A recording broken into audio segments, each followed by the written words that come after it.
Dear students, welcome to the lecture series on the topic Engineering Graphics.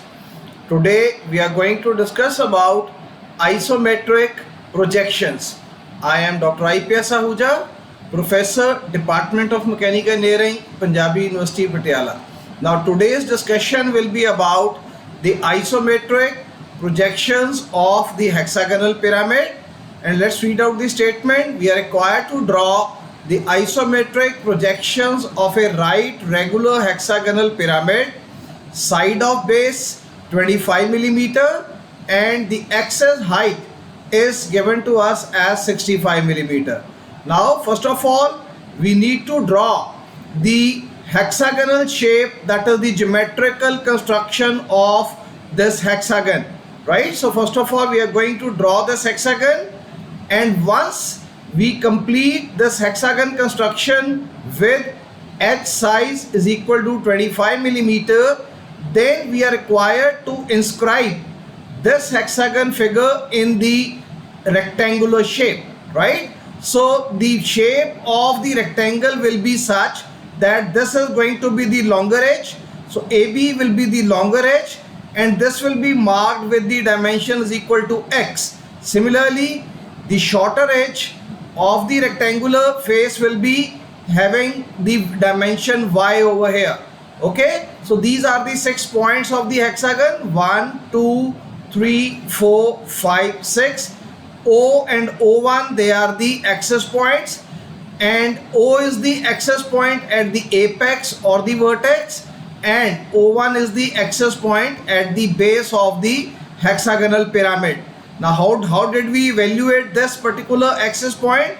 So we have joined these three diagonals over there: 1 4, 2 5 and 3 6. And once we join these diagonals, so at whatever point these three diagonals they intersect with each other, so we are going to get the axis point.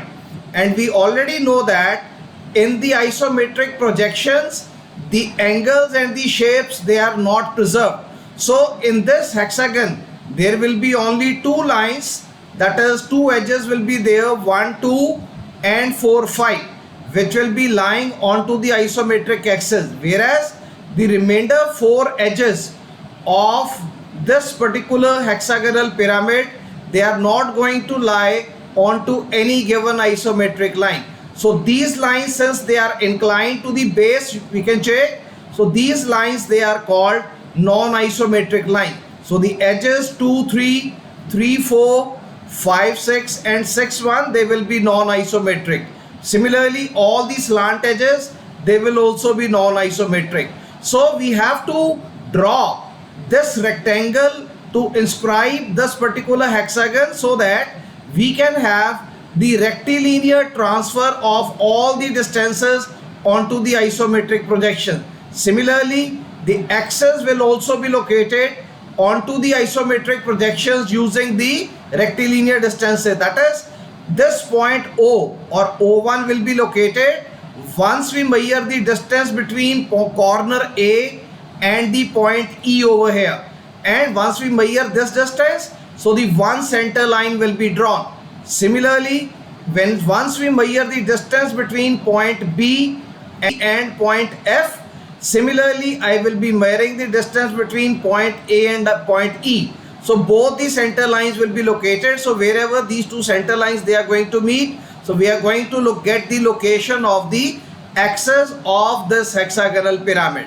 So step number 1, we have to draw the isometric scale, where the true length will be drawn at an angle of 45 degree. Isometric length scale will be drawn at an angle of 30 degree. So on the true length scale, all the true distances they will be marked, and then we are going to draw perpendicular from the true length scale onto the isometric scale. So the conversion of the true length into the isometric length will be obtained through the isometric scale. Now once we are able to get all these distances, all the distances of this figure and even the axis height transferred from the true length scale onto the isometric scale, then we can proceed with the construction of the isometric projections of the regular hexagonal pyramid. Now let us start with the isometric projections. Step number 1, we need to draw the ground line or the horizontal line over here. So this is going to be our datum line, which will be the starting point for any isometric projection construction. Then we are going to mark a point onto this ground, and through this point on the left side, the x-axis, that is the isometric axis, x-axis will be drawn at an angle of 30 degree. Similarly, on the right side, the z-axis will be drawn at an angle of 30 degree, and the height corresponding to this axis, it will be marked along the y-axis in this particular direction.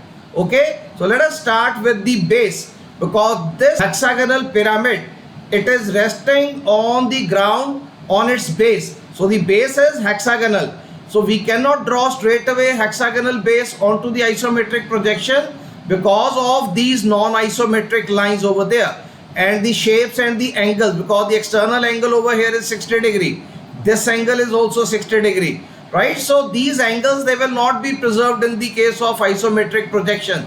So we have to draw, to begin with, this particular rectangular portion, right? So this rectangular surface we are required to draw onto the base, and this rectangular surface will be drawn on the XZ scale. So this is our x-axis and this is our z-axis, right? So let us draw it. Now on this side, you see, on the x-axis side, we have marked the longer dimension of this rectangle. That is, it is this dimension x that we have marked over here.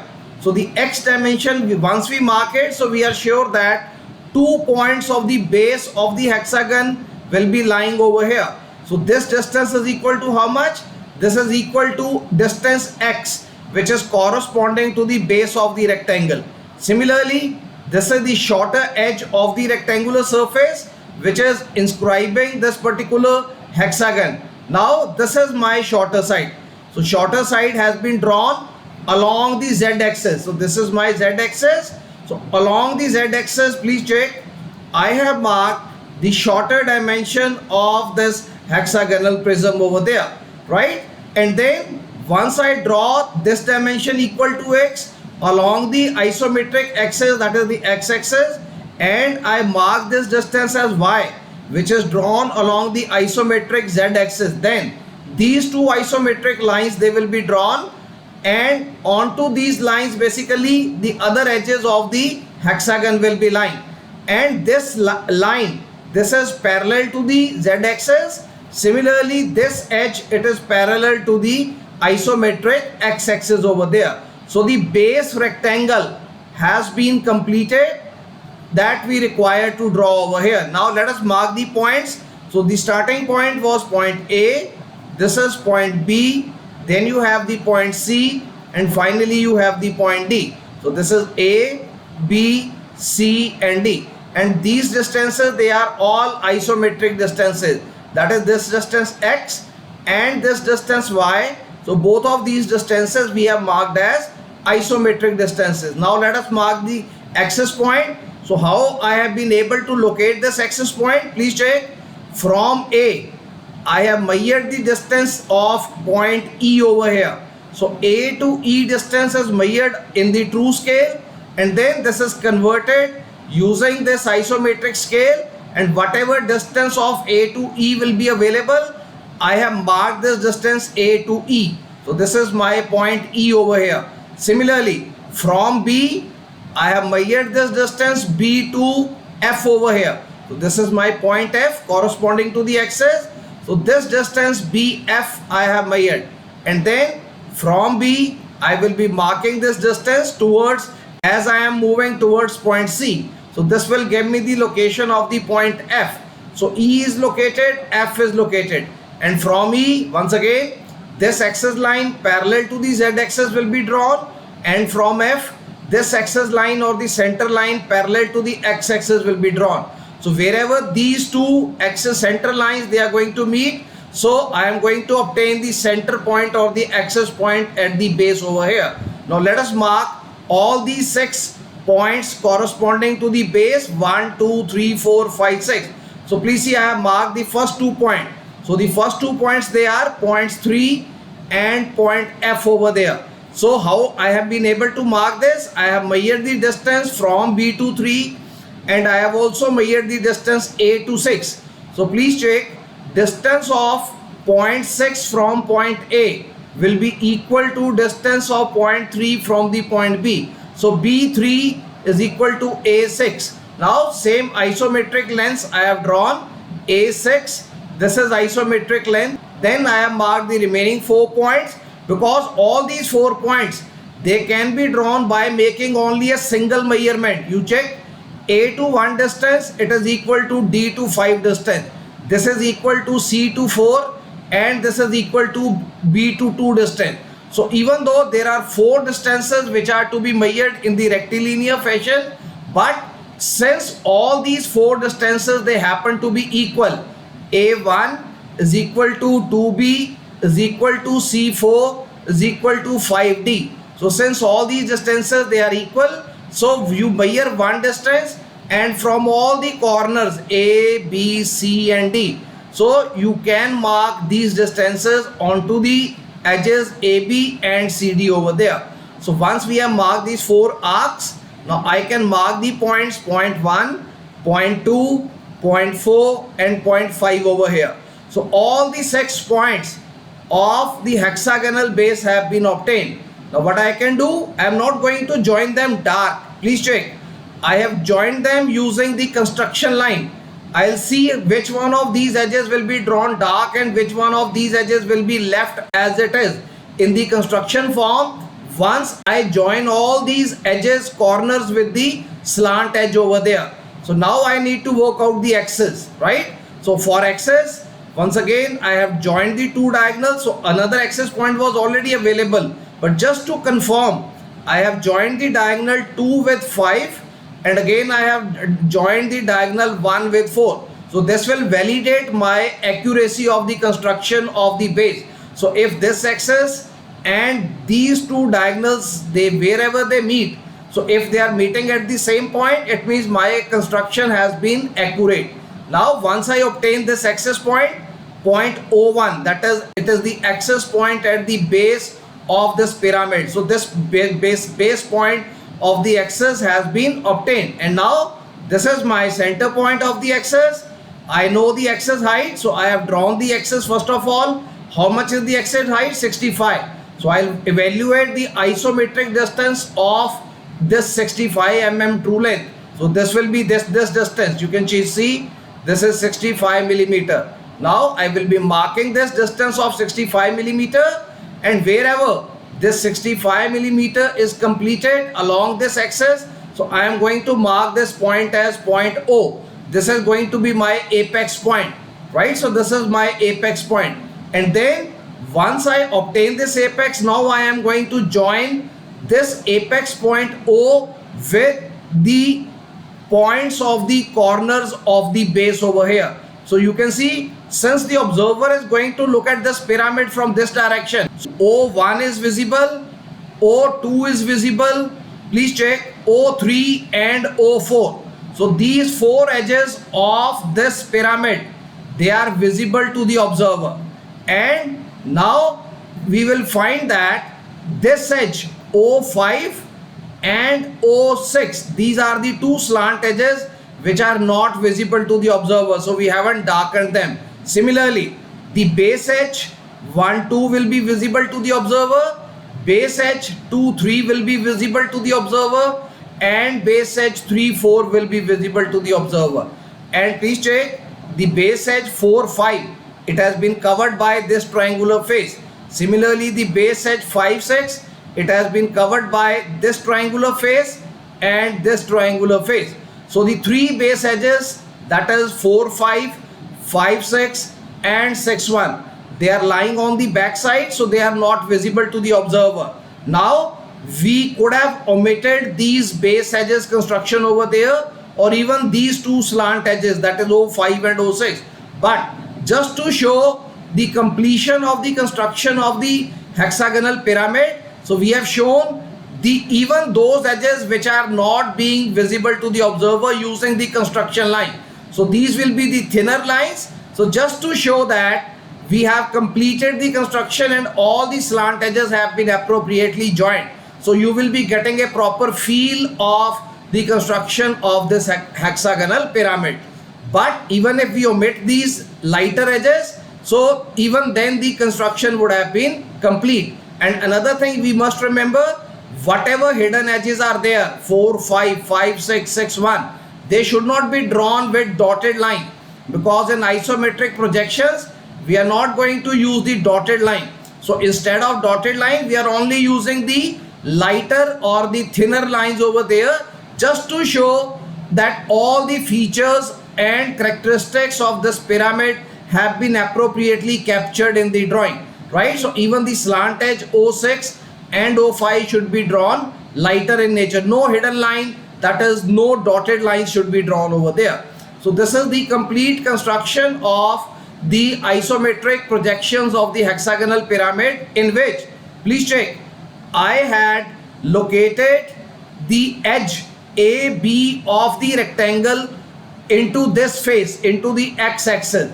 That is, I had assumed that edge 1, 2, this will be parallel to the VP over here, right? So this way, initially I have assumed that edge AB has been drawn towards the observer in the x direction, but I could have drawn the same figure assuming the longer edge over here and the shorter edge on this side. So this we will see that in the next construction, when we assume that the longer edge, if it is drawn here, and the shorter edge if it is drawn here, so what difference does it make to the construction of the isometric projection? So once again, we are going to repeat this construction of the isometric projections of the hexagonal pyramid, and in this case we are going to assume that, please check, the longer edge of this base will be drawn towards the z-axis and the shorter edge of this base of the pyramid will be drawn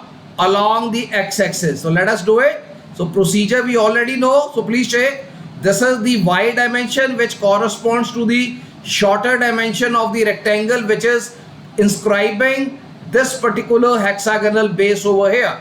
So next we draw this edge over here, which is equal to y distance. Now this is our edge x over there. Now once I draw this isometric line, now I can mark this length. So this is my longer edge. So please check, so only the, you see, rotation has been done regarding this hexagonal figure. Earlier my longer edge was here, now my longer edge is on this side. So this is my longer edge, that is distance x. This is my shorter edge, that is my distance y from this figure, right? Then these two are the isometric lines. This line is parallel to the z-axis now. This is the longer edge, and this is the isometric line which happens to be parallel to the x-axis. So now the points, you see, A, B, C, D will not be starting from here because this is the longer edge. So A will be starting from here. So this will be my corner B of the rectangle.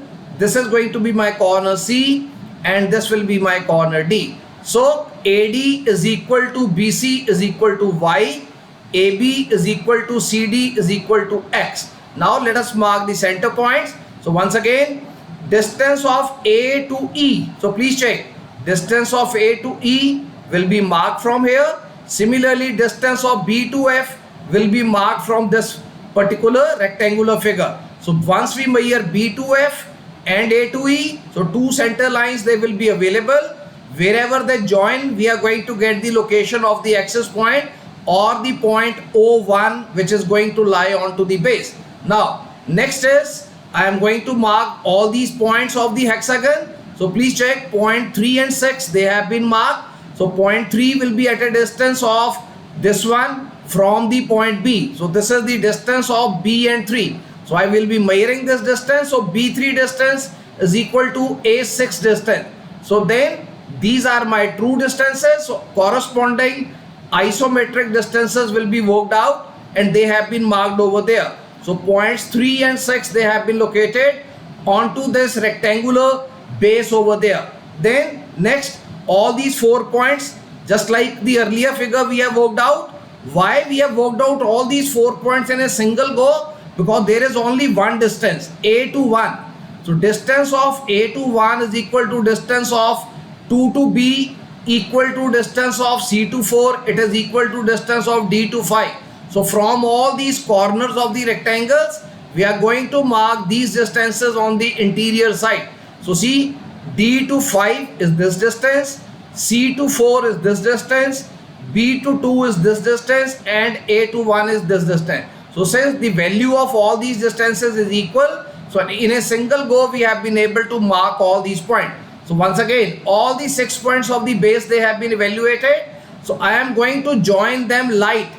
We'll see later on which of these edges they will be dark, which of these edges will be drawn in the lighter construction over there. Now let us draw the axis height. So the axis height is given to us as 65 millimeter. So once again, another way to validate the axis, join the two diagonals of this particular base over here. Now wherever these meet, I get the axis point O1 onto the base. So this is my axis point O1. Now I will be measuring the axis height is equal to 65 millimeter. So please check, this is the measurement of 65 millimeter axis height. The moment I measure this height equal to 65 millimeter, I will be getting the location of the point O or the apex or the vertex. So this is my apex point or the vertex point. And once I locate this point, now I have to join this vertex with all the 6 points of the base over here. There are 6 corner points of the base, 1, 2, 3, 4, 5, 6. And we will see which one of these slant edges they will be dark, which one will be lighter in construction, that is which ones are not visible. So please see, I can join O5 which will be dark. I can join O6 which will be dark because I am going to look at this pyramid from this side. So since I am going to look at this pyramid from this side, so O5 is visible, O6 is visible, even O1 is visible and O2 is visible, but O3 and O4 slant edges, they are not visible. So please see, they are lying behind, right? So they have fallen behind, so they are not visible. They are covered by these surfaces, this first surface, second surface and the third surface of this hexagonal pyramid. And the base edge is also 5, 6 is visible, 6, 1 is visible and 1, 2 is visible. Whereas the other 3, 2, 3, 3, 4 and 4, 5. These 3 edges of the base, they will be drawn lighter in nature. Not dotted, but lighter in nature. So the 3 base edges we have seen, they will be dark. And remaining 3 base edges, they have been drawn lighter, so that once again we get the perfect feel of this hexagonal construction over there. So even if we had omitted these lighter edges, it would not have made any difference to the construction. But just to have the clarity about how the different edges they are to be joined, which ones will be visible and which ones they are not visible. So we have joined those edges even which they are lying behind. They are not being able to see by the observer, but still we have drawn the lighter construction lines over there. So this is the construction of the isometric projections of the hexagonal pyramid, and the 2 orientations we have seen. In the first orientation, we had assumed that this edge 1, 2, this was lying on this axis, x-axis.